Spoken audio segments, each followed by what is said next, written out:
Hello! Hi అండి. అందరూ ఎలా ఉన్నారు? బావున్నారా? సో, మీరందరూ చాలా బావుండాలని నేను అనుకుంటున్నాను. అండ్ నేను కూడా చాలా బావున్నాను.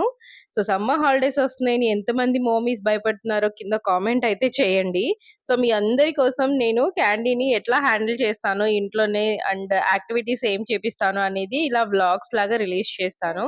సో, దాంతో పాటు నేను నా డే రొటీన్ కూడా మొత్తం చూపిస్తాననమాట. సో, మార్నింగ్ అయితే లేచాక వెంటనే ఒక గ్లాస్ వాటర్ తాగేస్తాను. అండ్ తర్వాత ఒక హాఫ్ ఎన్ అవర్ బ్రేక్ ఇచ్చేసి ఇలా ధనియాల వాటర్ అయితే తాగుతున్నాననమాట. సో, వీటన్నిట్లి కన్నా ముందు అరౌండ్ 4:00 అట్లాగా నేను అలారం పెట్టుకొని థైరాయిడ్ టాబ్లెట్ అయితే వేసేసుకుంటాను. సో, ఇప్పుడు నేను 5:00కి లేచాను మార్నింగ్. ఇంకా ఇలా ధనియాల వాటర్ తాగేసాక ఇంకా కొంచెం సేపు యోగా అయితే చేస్తున్నాననమాట. సో, థైరాయిడ్ ఉన్నప్పుడు వెయిట్ లాస్ అవ్వడం చాలా డిఫికల్ట్‌గా ఉంటదనేది రియల్‌గా అర్థమవుతుంది నాకు. అండ్ కా క్రేవింగ్స్ కంట్రోల్ చేసుకోవడం గూడా చాలా కష్టంగా ఉంది. సో, ఇదంతా అవ్వడానికి టైం పట్టేలా ఉంది. తర్వాత ఫ్రెష్ అయిపోయి ఇల్లంతా క్లీన్ చేసేసుకొని తలస్నానం చేసేసాననమాట. సో, నేనేమనుకుంటున్నానంటే క్యాండీకి మార్నింగ్ అప్పుడేమో నార్మల్ బ్రెయిన్ డెవలప్‌మెంట్ యాక్టివిటీస్ కానీ, లేకపోతే పెయింటింగ్ గానీ, రైటింగ్ కానీ, సో, అలా ఒక దగ్గర కాన్స్టెంట్‌గా కూర్చొని తను చేయగలిగే యాక్టివిటీ అయితే ప్లాన్ చేస్తున్నాను. ఈవినింగ్ టైమ్ అయితే ఫిజికల్ యాక్టివిటీ అంటే బాల్‌తో ఆడడం గానీ, లేదంటే బ్యాట్స్‌తో ఆడడం గానీ, సో, అలాగా అటు ఇటు సైకిల్‌తో ఎళ్ళటం కానీ, కార్ మీద అట్లా తిరగటం కానీ అలాగా. అంటే ఎక్కడైతే బాడీ స్ట్రెస్‌గా ఫీల్ అవ్వాలి కదా! సో, దానికోసం అట్లా అన్నమాట. సో, అవి నేను మీతో షేర్ చేస్తూ ఉంటాను. మీకిలా వ్లాగ్స్‌లాగా కావాలా? లేదంటే సెపరేట్‌గా యాక్టివిటీస్ వీడియోస్ కావాలా అనేది నాకైతే కామెంట్ చేయండి. బట్ వారానికి 2-3 వ్లాగ్స్ అయితే డెఫినిట్‌గా నేను వదులుతాననమాట. సో దట్ ఏంటంటే మీకు ఒక ఐడియా వస్తది ఎట్లా మేనేజ్ చేయాలి అని. అండ్ స్పీచ్ డిలే ఉన్న పిల్లలు కూడా వాళ్ళు డేని ఎట్లా ప్లాన్ చేసుకోవాలి. నేను చాలా వీడియోస్‌లో చెప్పాను కదా! డేని చాలా బాగా ప్లాన్ చేసుకోవాలి అని. సో, అలా దానికోసం చూపిస్తున్నానన్నమాట. ఇప్పుడు నేను ఏదైతే రొటీన్ చూపిస్తున్నానో మీరు కూడా అలా ఫాలో అవ్వచ్చు. అండ్ మధ్యలో కూడా కొంచెం స్క్రీన్ ఇస్తాను. అది ఎప్పుడు ఏ టైంలో ఎలా ఇస్తాననేది కూడా నేను మీకు చెప్తాను. సో, ఇక్కడైతే నేను క్యూర్ స్కిన్ వాళ్ళ కిట్ అనమాట ఇది. ఇదేంటంటే కస్టమైజ్ చేసిస్తారు. మనకి స్పెషల్‌గా మన స్కిన్ ని ఒక ఏఐ ఉంటదనమాట. అందులో మనం చూస్తే ఆ కెమెరా మన స్కిన్‌ని స్కాన్ చేసి మన స్కిన్ మీద ఏమైతే ప్రాబ్లమ్స్ ఉన్నాయో వ్రింకిల్స్ కానీ, డాట్స్ కానీ అట్లాంటివన్నీ పోర్స్ కానీ అన్నీ చూసి దానికి సంబంధించి సెపరేట్‌గా మనకైతే కిట్ ఇస్తారనమాట. కస్టమైజ్ చేస్తారు. ఇది మన కోసమే. ఇది తెప్పించుకున్నాను. సో, మీలో ఎవరికన్నా కావాలంటే కూడా కింద యాప్ లింక్ ఇస్తాను. ఇదేం ప్రమోషనల్ వీడియో ఏం కాదు. మీరు అక్కడి నుంచే తీసుకోవచ్చు. అండ్ తర్వాత నేను బయోటిక్ వాళ్ళది లిప్ బామ్ అయితే యూజ్ చేస్తున్నాను. And Lakme powder. అన్ని లింక్స్ అన్ని నేను డిస్క్రిప్షన్ బాక్స్‌లో ఇస్తాను చెక్ చేయండి. ఎందుకంటే నాలా డస్కీ స్కిన్ ఉన్న వాళ్ళకేంటంటే ఏ కలర్ లాక్మీ పౌడర్ తీసుకోవాలి అనేది కూడా కొంచెం డిఫికల్ట్‌గా ఉంటది. సో, ఇది క్యూర్ స్కిన్ వాళ్ళది. ఇలా 4 ఐటెమ్స్ కలిపి ఒక సెట్‌లా వస్తదనమాట. సో, ఆ బ్లూ బాటిల్ వచ్చేసి మనకి face wash, foam face wash. ఇదొచ్చేసి సన్ స్క్రీము. తర్వాత ఆ 2 వచ్చేసి నైట్ యూజ్ చేసే క్రీమ్స్ అన్నమాట. సో, ఇలా ఒక కిట్ ఒస్తది. ప్లస్ దాంతో పాటు ఒక పౌచ్ కూడా ఇస్తాడు. అండ్ నేనైతే నేచురల్ పర్ల్ ఉంది కదా! సో, ఆ షేడ్ అయితే యూజ్ చేస్తున్నాను. అండ్ బయోటిక్ వాళ్ళది లిప్ బామ్ అయితే యూజ్ చేస్తున్నాను. సో, డాజ్లర్ వాళ్ళది జస్ట్ బొట్టు పెట్టుకునేకన్నమాట. అది యూజ్ చేస్తున్నాను. క్యాండిలొచ్చేటప్పటికి 7:30, 8 అవుతదనమాట. సో, ఆ టైంకి నా పూజ అయిపోతుంది. ఒక్కొక్కసారి బ్రేక్‌ఫాస్ట్ కూడా ప్రిపేర్ అయ్యి రెడీగా ఉంటదనమాట. సో, నేనింకా ఎప్పుడైనా సరే నేను తనని లేపాలి అని అనుకుంటే, మనము పిల్లల్ని లేపాలి అని అనుకుంటే హడావిడిగా అరిచేసి గందరగోళంగా లేపకుండా, ఇలా ప్రేమగా దగ్గరికి తీసుకొని, ఇలా ఎత్తుకుంటూ, కొంచెం ముద్దులు పెడుతూ, కొంచెం బుజ్జగిస్తూ అలా ఉంటే చాలా ఈజీగా లెగుస్తారు. అండ్ మోర్ ఓవర్ ఏంటంటే రోజంతా కూడా ఒక మంచి మూడ్‌లో ఉంటారనమాట. సో, పొద్దున్న లేచేటప్పుడే ఏడ్చారనుకోండి, ఇంక తర్వాత రోజంతా ఏడుస్తున్నట్టుగానే అనిపిస్తూ ఉంటది. సో, ఇంక స్కూల్ లేదు కాబట్టి అంత ఫాస్ట్‌గా ఏం లేపలేదు. కిడ్స్ బాగా హైపర్‌గా ఉన్నప్పుడు కానీ, లేదంటే మనకి హ్మ్. ఏడుస్తున్నప్పుడు కానీ, బాగా నిద్రపోకపోతున్నప్పుడు కానీ, ఇలా మనం లెగ్స్ గాని, అలా బాడీ, హ్యాండ్స్ అంతా కూడా మసాజ్ చేస్తే చాలా త్వరగా నిద్రపోతారనమాట. సో, అది ఒక టిప్ ఫాలో అయ్యి చూడండి. అండ్ ఆ తర్వాత కొంతసేపు ఈ కోయ్ కోయ్ కోడి కోయ్ అనే డాన్స్ అయితే తెగేస్తదనమాట. తనకి బాగా ఇష్టము అది. సో, ఎప్పుడు ఆ డాన్స్ ఏస్తూ ఉంటుంది. సో, తనతో పాటు మేము గూడా కొంచెం కంపెనీ అయితే ఇస్తాము. సో, అదయిపోయాక ఇంకా బెడ్ షీట్స్ అయితే నేను తీసి బయట ఆరేస్తాను. రోజు కాసేపు ఆరేస్తాననమాట. అండ్ 2 డేస్‌కొకసారి కంపల్సరీ బెడ్ షీట్స్ అయితే వాషింగ్‌కెళ్ళిపోతాయి. సో, బెడ్ షీట్‌ని చక్కగా వేడి నీళ్ళల్లో నానబెట్టిచ్చేసి ఉతికేపిస్తాను. సో, చిన్న పిల్లలున్నప్పుడు మనం కొంచెం జాగ్రత్తగా ఉండాలి. ఆ తర్వాత అక్కడి నుంచి కిచెన్ దగ్గరికొచ్చేసామనమాట. సో, ఫస్ట్ థింగ్ ఏంటంటే నేను వాటర్ ఆఫర్ చేస్తాను. బికాజ్ హోల్ నైట్ మనం తను పడుకొనుంటుంది కదా! డీహైడ్రేట్ అయిపోతుందనమాట. సో, ఫస్ట్ మనం వాటర్ ఇవ్వాలి పిల్లలకి. సో, అదైతే మనం కంపల్సరీ ఫాలో అవ్వాలనమాట. సో, ఒకవేళ ఏదన్నా పిల్లలు చేయటం లేదు అనంటే, ముందు మనం చేసి చూపిస్తే డెఫినెట్‌గా చేస్తారు. సో, అది ఒక టిప్ లాగా పెట్టుకోండి. అంటే గుర్తుపెట్టుకోండి. ఆ తర్వాత అక్కడి నుంచి బ్రషింగ్ అనమాట. సో, నాకు ఆహ్, పాప ఏమి ఇబ్బంది పెట్టదనమాట బ్రష్ చేయడానికి కూడా. అంటే మేము చేసేటప్పుడే తనకి ఇస్తాం కాబట్టి, తను కూడా మమ్మల్ని చూసి చేయాలి అని అనుకుంటది. అండ్ తన పని చాలా వరకు తను చేసుకుంటది. అంటే పర్ఫెక్ట్‌గా చెయ్యదు కానీ, బట్ తనకి పని ఎలా చేయాలి అనేది మాత్రం తెలుస్తుంది. ఫర్ ఎగ్జాంపుల్ ఇక్కడ టవల్‌తో తుడుచుకోవడం కానీ, లేకపోతే బ్రష్ చేయడం కానీ, లేదంటే టేబుల్ సెట్ చేసుకోవడం గానీ తినేటప్పుడు, లేదంటే ఆ తర్వాత తిన్న తర్వాత ప్లేట్స్ తీసుకెళ్ళి టబ్‌లో ఏయటం కానీ, షింక్‌లో హ్యాండ్స్ వాష్ చేసుకోవడం కానీ, సో, అన్నీ కూడా తన పనులు తనకి నేర్పిచ్చేసాననమాట నేను. తర్వాత ఇక్కడ పాలొస్తాయి. అరౌండ్ 8కి అట్లా పాలొస్తాయి. సో, అవి తీసుకొచ్చి ఇస్తుందనమాట. సో, పిల్లలకి మనమేంటంటే చిన్నప్పటి నుంచే వాళ్ళ రెస్పాన్సిబిలిటీస్ ఇవి నువ్వు చేసుకునే పనులు అని చెప్పగలిగితే వాళ్ళు చక్కగా నేర్చుకుంటారనమాట. సో, పెద్దయ్యాక ఒకేసారి చెప్తే వాళ్ళు నేర్చుకోలేరు. అండ్ చాలామంది ముసలి వాళ్ళు అంటే పెద్దవాళ్ళు చెప్పేదేంటంటే, "ఇప్పుడే ఎందుకు చెప్తున్నారు పిల్లలకి పని తర్వాత చెప్పుకోండి" అనండి. ఇప్పుడే చెయ్యని వాళ్ళు పెద్దయ్యాక ఎట్లా చేస్తారండి? చెయ్యరు. అది వాళ్ళ మాటలు పట్టించుకోవడం వేస్టే మనం. సో, చిన్న పిల్లలకి ఇది వాళ్ళ పని. వాళ్ళు ఎలా అయినా చేయనియండి. మనం రెండోసారి మళ్ళీ క్లీన్‌గా చెయ్యొచ్చు. బట్ ఏంటంటే లైక్ వాళ్ళకి ఆ రెస్పాన్సిబిలిటీస్ అలవాటు చేయడం అనేది మన బాధ్యతనమాట. సో దట్ ఏంటంటే పెద్దయ్యాక వాళ్ళ రూమ్స్, వాళ్ళ పర్సనల్ థింగ్స్ కూడా మనం చేయాల్సిన అవసరం ఉండదు. చిన్నప్పుడే బాగా గారాబం చేసేసి అన్నీ నేనే చేస్తాను. అంతా నేనే చేస్తాను అని పనంతా పైనేసుకొని చెయ్యకండి. వాళ్ళకి ఆ రెస్పాన్సిబిలిటీ అనేది నేర్పించడానికి ట్రై చేయండి. సో, ఇక్కడైతే నేను డ్రై ఫ్రూట్స్ పెడుతున్నాను క్యాండీకి.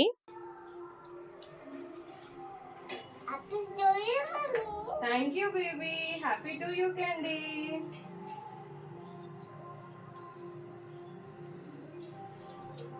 దాని పేరేంటి క్యాండీ? అదేంటిదిది? ఇది ఇది ఇది బాదం. బాదం. ఇది ఇది walnut. yes walnut. Very good. ఏంటిది ఏంటిది? వెరీ గుడ్ శభాష్. ఇదేంటిది? బాదం. గుడ్. సో, నేను చాలా వీడియోస్‌లో చెప్తూ ఉంటాను కదా! కిచెన్‌లో ఉన్నప్పుడు పేర్లు అవి నేర్పిస్తూ ఉండండి. ఇంగ్రీడియెంట్స్ పేర్లు అవి చెప్తూ ఉండండి అని. సో, నేనిక్కడ డ్రై ఫ్రూట్ పేర్లు తనతో ప్రాక్టీస్ చేపిచ్చాను కదా! సో, ఇప్పుడు ఇదేలాగా మనము ఒక కొన్ని రోజులు అంటే ఒక 6 డేస్ అనో, 7 డేస్ అనో అంటే వాళ్ళకి ఆ పేర్లు గుర్తుండే వరకు గనక మనం రోజులో 2, 3 సార్లు ప్రాక్టీస్ చేపిస్తూ అంటే ఆ వస్తువు ఎక్కడన్నా కనిపిస్తే దాన్ని మనం వెంటనే చెప్పకుండా మనం పిల్లల్ని అడిగితే గనక వాళ్ళు చక్కగా తీసైతే ఇస్తారనమాట. సో, ఒక 4, 5 సార్లు పేర్లు ప్రాక్టీస్ చేపిస్తే సరిపోతుంది. వెంటనే వచ్చేస్తుంది. అంటే ఆ రోజుకి వస్తుంది. మళ్ళీ రెండో రోజు గుర్తుండాలి అనంటే కొంచెం కష్టంగా ఉండదు. అందుకని లాంగ్ టర్మ్ ప్రాక్టీస్ అనేది చాలా ఇంపార్టెంట్. సో దట్ మనం ఎప్పుడైతే లాంగ్ టర్మ్ ప్రాక్టీస్ చేపిస్తామో వాళ్ళకి ఇంకా జీవితం మొత్తం గుర్తుండిపోతాయన్నమాట. సో, చూసారు కదా! నేనిక్కడ చేతిలో పెట్టుకొని 3 డిఫరెంట్ సీడ్స్ బాదం, వాల్‌నట్ అండ్ పంప్కిన్ సీడ్ అన్నమాట. సో, పేర్లు చెప్తున్నాను. తర్వాత తను కూడా కరెక్ట్‌గా చెప్తుందా లేదా అని నేను 2, 3 రకాలుగా ప్రాక్టీస్ చేపిస్తున్నాను. పంప్కిన్ సీడ్ ఇవ్వమని, బాదం ఇవ్వమని, వాల్‌నట్ ఇవ్వమని. సో, అట్లా డిఫరెంట్‌గా నేనైతే ప్రాక్టీస్ చేపిస్తానన్నమాట. సో దట్ ఏంటంటే 2, 3 రకాల యాక్టివిటీ జరిగితే ఇక్కడ వాళ్ళ బ్రెయిన్‌లో ఫిక్స్ అయిపోతుందన్నమాట ఆ పేరు. ఇంకా అలాగే కొంచెం మనం ఇట్లా చేసుకుంటూ అన్నీ నేర్పించొచ్చు. వెజిటబుల్స్ ఇట్లాగే నేర్పించొచ్చు. లేదంటే ఏదైనా ఇంగ్రీడియెంట్స్ నేర్పించాలన్నా అవి కూడా అలాగే నేర్పించొచ్చు. సో, ఈ ప్రాసెస్ అయితే మీకిప్పుడు కొంచెం అర్థమయింది కదా! ఒక 1 వీక్ వరకు డ్రై ఫ్రూట్స్ ఏమీ తినేది కాదనమాట. ఇప్పుడు మరి ఎందుకు తనకి ఇంట్రెస్ట్ వచ్చిందో తెలీదు. డ్రై ఫ్రూట్స్ అయితే తింటుంది. సో, నేను చెప్పాను కదా! క్యాండీ చాలా పిక్కీ ఈటర్ అని. అందుకని నేనేది రెసిపీస్ కూడా మీకు ఇంతవరకు షేర్ చెయ్యను. బికాస్ నా పాపే తినకపోతే నేను మీకేం సజెస్ట్ చేస్తాను. అందుకని నేనలా చేయననమాట. సో, బట్ ఇప్పుడు డ్రై ఫ్రూట్స్ మీరు చూసారు కదా! మీ ముందే తినేసింది. అండ్ తర్వాత ఇది కీన్వా దోస.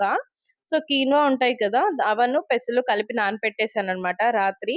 సో, వీటిని ఇలా పిండేసేసుకుంటున్నాను కదా! సో, ఒక రౌండ్ అయిపోయింది. సెకండ్ రౌండ్‌లో అల్లం, పచ్చిమిర్చి 2 కలిపి నేను మిక్సీ వేసేసాను. ఇంకా ఆ పిండిని మనం దోసల్లాగా వేసుకోవచ్చు. ఈ లోపల క్యాండీ బయటికి వెళ్ళింది. తాతయ్య మామిడి చెట్టుకి కాపలా ఉంటున్నారనమాట. ఎందుకంటే పిల్లలు మామిడికాయలన్నీ కోసుకెళ్తున్నారు అని. సో, టీ ఇచ్చొద్దామని చెప్పి వెళ్ళేటప్పటికి అక్కడుందనమాట. సో, పనమ్మాయి పని చేసేసుకుంటుంది. అండ్ బ్రేక్‌ఫాస్ట్ కూడా నేను చెప్పాను కదా! మనము టీవీ అలవాటు లేకుండా చేస్తే చిన్నప్పటి నుంచే మనకి ఇబ్బందుండదు. వాళ్ళు టీవీ చూసి తినాలి అననే ఇబ్బందయితే మనకుండదనమాట.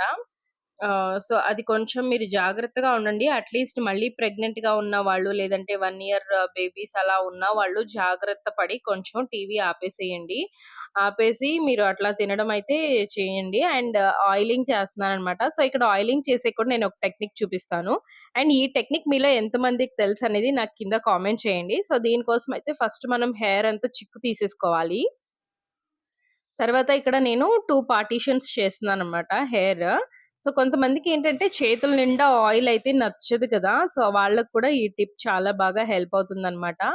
సో, ఇట్లా ఒక సైడ్ కూర్చోబెట్టేసుకొని, ఇట్లా కోంబ్ ఉంది కదా! కోంబ్ మీద ఆయిల్ వేసేసుకొని, మనం గనుక ఇట్లా దువ్వేసామంటే చక్కగా మనం చేత్తో రాసే పనే లేకుండా చక్కగా బాగా హెయిర్‌కి పైనుంచి కింద వరకు ఆయిలింగ్ అవుతదనమాట.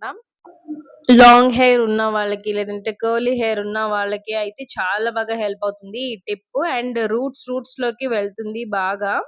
మనకి ఈ టెక్నిక్ ఎవరైనా ఇష్టపడితే కింద కామెంట్ అయితే చేయండి. అండ్ ఎవరికి తెలుసో కూడా కామెంట్ చేయండి. సో, నేనైతే క్యాండీకి ఇలాగే ఆయిలింగ్ చేస్తాను. ఒక్కొక్కసారి డీప్ మాలిష్ చేస్తాను. అంటే ఒక కొంచెం ఆయిల్ గిన్నెలో లైట్‌గా వేడి చేసుకొని, దాన్ని బాగా ఫింగర్స్ తోటి స్కాల్ప్ మీద మసాజ్ చేస్తాననమాట. సో, అలా కూడా చేస్తూ ఉంటాను. అండ్ స్కిన్ కేర్ రొటీన్ కూడా నేను ఒకరోజు చూపిస్తాను. Bath powder recipe already share చేశాను కదా! ఎవరైనా చూడకపోతే చూడండి. అండ్ హెయిర్ కట్ చేపించాలి అని అనుకుంటున్నాను. ఎందుకంటే పిలకలు చాలా వెంటనే తీసేస్తది. ఉంచుకోదనమాట పిలకలసల. సో, తర్వాత స్నానం అంతా అయిపోయాక ఇంకా యాక్టివిటీ అన్నమాట. సో, ఫస్ట్ డే కాబట్టి నేను తనకి ఇష్టమైన ఆహ్, యాక్టివిటీతో స్టార్ట్ చేస్తున్నాను. తనకి పెయింటింగ్ అంటే చాలా చాలా ఇష్టం. సో, ఇలా ఏదన్నా ఒక పెద్ద వైట్ షీట్ తీసుకొని దాన్ని మీరు గోడ మీద ఇట్లా కరిపించేసేయండి. అంటించేసాక మనకింకా కొన్ని వాటర్ కలర్స్ మీరు చెప్పాను కదా నేను. ఆ వాటర్ కలర్స్ ఇట్లా మిక్స్ చేశానన్నమాట. సో, బ్రష్ కాకుండా ఫింగర్ ఇస్తున్నాను. సో దట్ ఏంటంటే ఫైన్ మోటార్ స్కిల్స్ కూడా బాగా ఇంప్రూవ్ అవుతాయని. సో, ఇట్లా మనం చక్కగా వాళ్ళకి అలవాటు చేసేస్తే ఇంకా చూసారు కదా! ఫైనల్‌గా ఇలా చేసిందనమాట మొత్తము. ఇలా చిన్నగా వాళ్ళు ప్రాక్టీస్ చేస్తూ పెయింటింగ్‌లో కూడా మంచి ఎక్స్‌పీరియన్స్ తీసుకుంటారు. అండ్ ఇట్లా వైట్ పేపర్ లేదు అంటే న్యూస్ పేపర్ అయినా సరే ఏదో ఒకటి మీకు ఇక్కడ ఎగ్జాంపుల్స్ చెప్తున్నాను. తర్వాత ఇంక నేను వంట చేయడానికి లోపలికి వెళ్ళాలనమాట. సో, అందుకని తాతయ్య దగ్గర బయట గేట్‌కి అంటించేసాను. మనం గనక ఈ కలర్స్ కలిపి వదిలేసామంటే వాళ్ళు ముందే మనం ఒకటి ఫిక్స్ అవ్వాలి. ఏంటంటే బట్టలకు పూసుకుంటారేమో అది ఫిక్స్ అవ్వాలి. బట్ చాలా సేపయితే ఆ యాక్టివిటీ ఉంటుందనమాట. సో, ఇంక వాళ్ళ డ్యాడీ వచ్చి ఎళ్ళిపోతున్నారనమాట. అంటే బయటికేదో పనుందని ఎళ్తుంటే ఏడ్చింది తీసుకెళ్ళలేదని. అందుకని ఇలాంటి టైంలో నేను స్క్రీన్ టైమ్ ఇస్తాను. ఎంతసేపు ఇస్తానంటే లైక్ హాఫ్ ఎన్ అవర్ అట్లా ఇస్తాను. సో, మేజర్‌గా ఏం చూస్తదంటే 'డోరా' ఒకటి, 'లిటిల్ కృష్ణ' ఒకటి, 'హైడీ' ఒకటి. అంటే ఆ 'ఖుషి టీవీలో' వచ్చే ప్రోగ్రామ్స్ చూస్తదనమాట. సో, అన్నెసెసరీ కూడా నేను పెట్టను. అండ్ ఇక్కడ మీకు నేనైతే ఈరోజు నాటుకోడితో చేసే చికెన్ ఫ్రై చూపిస్తాను చూడండి. అండ్ తనకైతే నేను యాపిల్ కట్ చేసి ఇచ్చేసాను. సో, తనది తింటుందనమాట. మాకు నాటుకోళ్ళున్నాయనమాట. సో, బాయిలర్ కోళ్ళు మేమసల చాలా తక్కువ తినేది. సో, ఫస్టయితే నేను నాటుకోడిని ఉప్పు, కారం, పసుపు వేసి కుక్కర్‌లో 7, 8 విజిల్స్ తీస్తాను. సో దట్ మెత్తగా ఉడికిపోయేటట్టు. తర్వాత ఇలా ఆయిల్ వేసేసి అందులో మనం ఈ ముక్కలు వేసేసుకొని తగినంత సాల్ట్ చెక్ చేసుకోవాలనమాట. ఆల్రెడీ కుక్కర్‌లో వేసింటాం కదా! సో, అవి చెక్ చేసుకొని ఆహ్, ఇట్లా ఆయిల్‌లో బాగా కొంచెం రెడ్ కలరొచ్చే వరకు మనం ఏపుకోవాలి బాగా. సో, నేను మీకు ముందు ఒక మసాలా చూపించాను కదా! ధనియాలు, జీలకర్ర, చెక్క, లవంగాలు, యాలుక్కాయలు. సో, ఇవంతా కూడా మనం పొడిగొట్టుకొని పెట్టేసుకోవాలి. అండ్ ఇంకొక పేస్ట్ ఏంటంటే అల్లం, వెల్లుల్లి, పచ్చిమిరపకాయలు ఇవన్నీ పేస్ట్ చేసుకొని పెట్టుకొని, ఈ ఎర్రగా ముక్కలు వేగాక ఈ పేస్ట్ వేసేసుకోవాలి ఫస్ట్. సో ఆయిల్ కొంచెం ఎక్కువ పడుతుంది. సో చూసుకొని వేసుకోండి. సో అది కొంచెం ఫ్రై అయ్యాక మనం ఇలా ఆనియన్స్ అయితే వేసుకోవాలన్నమాట. సో ఇలా ఆనియన్స్ మనం మధ్యలో వేసి ఫ్రై చేయడం వల్ల ఏంటంటే ఎక్కువ మాడిపోకుండా ఉంటాయన్నమాట. అందులో ఇలా కరివేపాకు వేసుకొని తర్వాత మనం మసాలా రెడీ చేసి పెట్టుకున్నాం కదా, అది కూడా వేసేసుకుంటే సరిపోతుంది. కారం అడ్జస్ట్ చేసుకోండి ఎంత అవసరమో చూసుకొని. ఇంకా అంతే, ఇంకా మనకి ఇందులో ఏం ఎస్పెషల్లీ వేరే మసాలాలు ఏం అవసరం ఉండదన్నమాట. సో చాలా టేస్టీగా ఉంటది అండ్ స్టార్టర్ టైప్ అయితే ఇంకా చాలా బాగుంటది ఇది. అండ్ తర్వాత కొంచెం కొత్తిమీర అది వేసుకొని గార్నిష్ చేసుకుంటే సరిపోతుంది. నాటుకోడితో కర్రీ ఎలా చేయాలనేది నేను ఆల్రెడీ ఒకసారి షార్ట్‌లో చూయించాను కదా! సో ఒకసారి అది చెక్ చేయండి. సో ఇంకా ఆఫ్టర్‌నూన్ ఇంకా భోజనం చేసేసాక పడుకుందనమాట. సో కోడి 3:30 లేచావా ఆర్ నిద్ర? 4:00కి లేచింది. లేచాక కొంచెం అటు ఇటు ఆడుతూ అలా ఉంది. ఇంకా మేము బయటికి వెళ్ళాలని చెప్పేసి ఇంక బయటికి వెళ్ళాము. సో క్యాండీకి ఇంతకు ముందున్న కమ్మలేంటంటే అవి తీగలాగొచ్చి దాని కింద బుట్ట ఉంటది కదా, అది వేలాడి వేలాడి అది అరిగిపోయిందనమాట. సో ఎందుకో చూసాను నేను. ఇంకో 3, 4 డేస్ ఉంటే పోయేదేమో. ఇంక అందుకని వెంటనే వెళ్ళేసి ఇవైతే తీసుకున్నాను. చిన్న పిల్లలకి మీరేంటంటే ఇలా తీగలాగా వచ్చింది తీసుకొని చుట్టించండి. చెవులకి కమ్మల్లాంటివి కానీ, సీల వచ్చినాయి కానీ అలాంటియి అసల పెట్టియొద్దు. అండ్ మా హస్బెండ్ కోసమయితే ఇట్లా డైమండ్ ఇయర్ రింగ్ అయితే తీసుకున్నాము. సో ఒక ఇయర్‌కి తను పియర్సింగ్ చేయించుకున్నారనమాట. సో దానికోసం తీసుకున్నాము. సో ఇదైతే మాకు 13,500 పడింది. అండ్ క్యాండీ కమ్మలు చాలా తక్కువ పడినాయిలెండి. సో ఇక నైట్ వచ్చేసి నేనైతే బియ్యం కడిగి పెట్టేస్తున్నాను. చికెన్ కర్రీ అది ఆల్రెడీ ప్రిపేర్ చేసుంది కాబట్టి అది ఇంకా రైస్ ఒకటే పెట్టేస్తున్నాననమాట. ఇంక రాత్రి పూట ఇంకా పాలు కాచుకోవటము, తర్వాత నెక్స్ట్ డేకి ధనియాల వాటర్ కోసం రెడీ చేశాను. డ్రై ఫ్రూట్స్ సోక్ చేసేసాను. తర్వాత క్యాండీ మధ్యలో లెగుస్తది ఒకసారి పాలు తాగడానికి అది. అండ్ నేను చెప్పాను కదా, ఫీడింగ్ బాటిల్ ఎలా మాన్పించాలో నాకు అర్థం కావట్లేదు అని చెప్పేసి. ఎంత చేదుది రాసినా కూడా అది ఆ బాటిలే కావాలంటుంది. సో అదైతే నేను రోజు వేడి నీళ్ళల్లో ఇలా వాష్ చేసుకొని ఏసీ రిమోట్ ఏది? AC remote. Story time. ఏంటిది ఇది? అబ్బో, ఇదెవరు? బెన్నీ. Very good. బెన్నీ ఎక్కడికి వెళ్తున్నాడు? స్కూల్కి వెళ్తున్నాడా? అబ్బో, ఇదేంటిది? ఇదేంటిది? ఇది స్కూల్.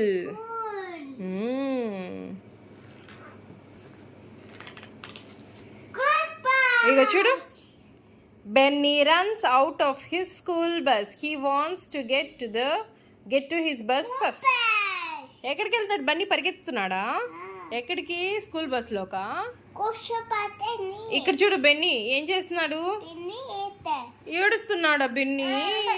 అయ్యో, ఎందుకు ఏడుస్తున్నాడు? స్కూల్ బస్ లో విండో సీట్ కావాలని ఏడుస్తున్నాడు. ఓకే, ఇచ్చుడు. ఇక్కడ ఎలా ఉన్నాడు బెన్నీ? ఎలా ఉన్నాడు? కోపంగా ఉన్నాడు, యాంగ్రీ. ఎలాగున్నాడు చూపించు. ఇక ఎలా అంటున్నాడు బెన్నీ? చూపించు, చూపించు, నువ్వు చూపించు, నువ్వు చూపించు అంటున్నాడు. ఇక చూడు, ఫైట్ చేస్తా. సో అలా ఒక స్టోరీ అయితే చదివేసుకున్నాక ఇంకా తర్వాత వాళ్ళ డాడీ వచ్చేకి కొంచెం లేట్ అవుతుంది అనమాట. సో మార్నింగ్ కొంచెం లేట్గా లెగుస్తుంది కాబట్టి, అండ్ ఈవినింగ్ కూడా 4:35 వరకు పడుకుంటుంది ఒక్కొక్కసారి. అలా పడుకుంటే మాత్రం రాత్రి లేట్ అయిపోతుంది, లేదంటే 9:30 కల్లా నిద్రపోతుంది. సో అవి రెండు మాత్రం కంపల్సరీ చూసుకుంటాము, టైమింగ్స్ ఒకటి, ఫుడ్ ఒకటి. సో ఈ రోజు వీడియో మీకు ఎలా అనిపించింది అనేది కామెంట్ చేయండి. అండ్ ఛానల్ని తప్పకుండా సబ్స్క్రైబ్ చేసుకోండి. అండ్ వీడియోని లైక్ చేయడం మాత్రం అస్సలు మర్చిపోవద్దు.